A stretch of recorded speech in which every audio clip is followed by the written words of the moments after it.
The model, kind of like the center of the model, says all humans have parts, and parts are kind of like sub-personalities. And those different parts might have different jobs within our system.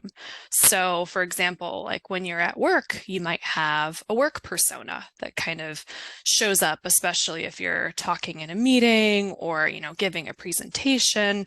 There might be kind of like a part of your personality that comes online in that situation to help you out. And the way IFS talks about it is it says that all of these parts are kind of natural and normal. They're a part of the human experience. However, depending on what you experience while you're kind of growing up, some of these parts take on burdens. And that's where it Mm. kind of starts to relate to trauma and what we kind of carry with us. And I know in the Enneagram model, you talk about, core beliefs, and that's kind of another piece of what you talk about with parts is that some of them hold on to these core beliefs from when they were very young and they kind of get stuck. So, all developmental adaptations make sense in the context that they were developed. But when you get older and you have different experiences, you might continue doing the same thing, but it might not make as much sense for you anymore.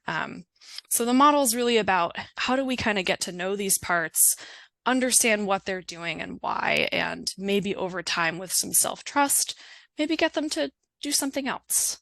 Okay, I love that you said that. Really, two things. One, what is that? It sounds like what this model helps us do is bring awareness to Hmm. maybe some thoughts, feelings, beliefs Yes. that are no longer serving us, that absolutely did serve us at one point. Yeah. Um, and so I love that. And we talk a lot about that too with the Enneagram, that there's no good or bad necessarily, or strengths or weaknesses, even. It's just how Right. you're using it. Yeah. Um, and then the idea of parts. I love this. I'm not versed in it well enough, so we'll have to talk a little bit more about it. Yeah. But that is another question that I get a lot, is that, well, Sarah, I'm a 3 at work, but at home I feel like I'm a 9, or I was a 7 in my 20s, but now I'm a 1 in my 50s or whatever. And so it's like, well, part of me is this. And so that's interesting. We'll dig into that a little bit more about how that can happen, and maybe how Yeah. that can help us find our type. Katie, but did you tell me that you had identified with a specific Enneagram type yet? That's a great question because I think it leads really well into what I'm curious about. Okay. I have never really felt like I consistently, get one type. Um, I've tested as a 1, 8, and a 9, which are kind of all different. And I know that I have like a very strong part who's a 5, right? So like this is where I get curious. There's this concept called self-like parts. So the self is in IFS, it's like the wise internal system leader. So it's the only piece of your system that's not a part. It's kind of like your core self that kind of holds that confidence and curiosity and clarity. There's 8 C's. I won't list them all. But kind of bringing that self energy on board and getting parts to really feel that is part of that process of developing trust within your system. And my curiosity is, you know, do you test differently depending on if there's a part active, right? Like if you're thinking about a work context or if you're at home, like some of your clients have asked you.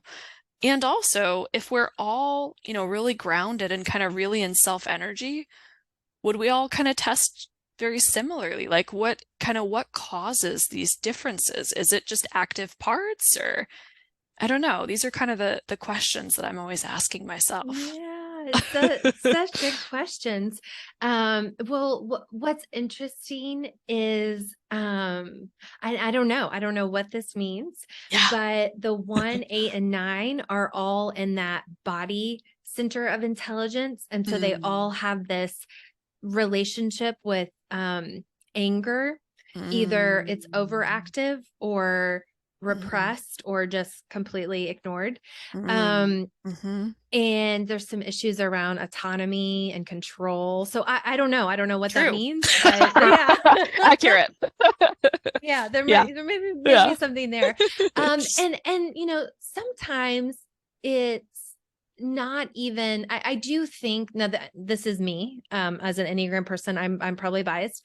I do think that there's a lot of value in getting to understanding which one is driving the bus most of the time, because there's a lot of Yes. fluidity. And so you can do some deeper work once you identify that. However, I also think there's doesn't have to be a rush to get there.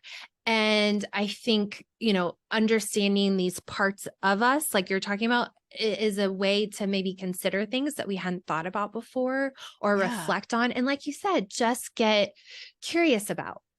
Yes. Is there anything at the top of your mind that's about the 8 or the 9 or the 1 that is jumping out at you, or that jumps out at you, that makes you think, oh, this really resonates with me at work, or I can Oh see yeah. this showing up? What does, if you're willing to share? Yeah, absolutely. I definitely think that the 8 is a self-like part that kind of formed as this is my idea of what I'm going to need to advance in the workplace, right? Like I'm going to need to be assertive and I'm going to need to be like very decisive and never kind of show that I don't know what I'm doing or and kind of protect my team and protect my people. Like I think that was a very strong piece of who I was as a leader for quite a while. Honestly, probably until I started getting some leadership coaching, which started to kind of deconstruct that and get to kind of the fear behind that, of like loss of control and not being able to take care of people and, stuff like that. Was it about the IFS and what you were working on, and then what you were learning about the Enneagram, that made you start to have that curiosity? hmm Yeah, so it came up because actually my partner got tested at work, so we were having a conversation specifically about the Enneagram, and he's not someone that I would expect to be like all in on a test kind of like this, but he was like, it actually made a lot of sense. Like I really, Oh, he's a 9, by the way. okay. Um, He was like, I could really see it in other people. Mhm. And, they were saying, oh, I don't know about this, but I was like, oh, I see it.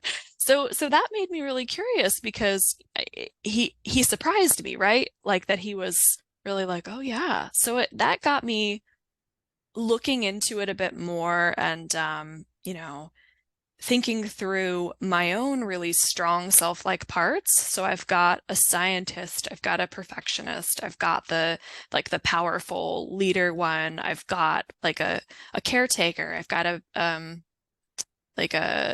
one I call the conservationist, right? Like so I've got all these parts that I'm aware of in my own system from kind of doing that work and learning a little bit more about the Enneagram and just kind of thinking, I wonder how this is showing up in the systems of other folks and really that curiosity about are types always parts? Or is it Mhm. somewhere along a spectrum? If we all had self energy, would be like right in the middle of the Enneagram circle all the time? Like, I don't know.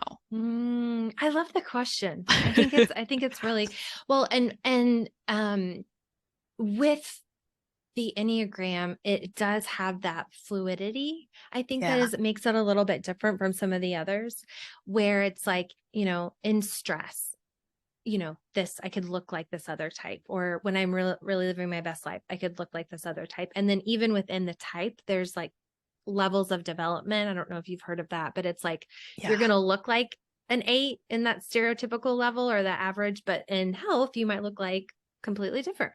Right. Um, and so it's just interesting, I think, to to question. And I think that is one of the biggest things I've gotten from it. And what I love about this conversation is that it's just, you don't have to know the answers. I think there's like a lot of pressure to be like, oh, I am a type, or this is me, or Yeah. I know the answer. And it's like, well, I don't know. I think this really Yeah. resonates, but why? And then like having a conversation with your partner or your teammate, hmm and just giving you some language around that.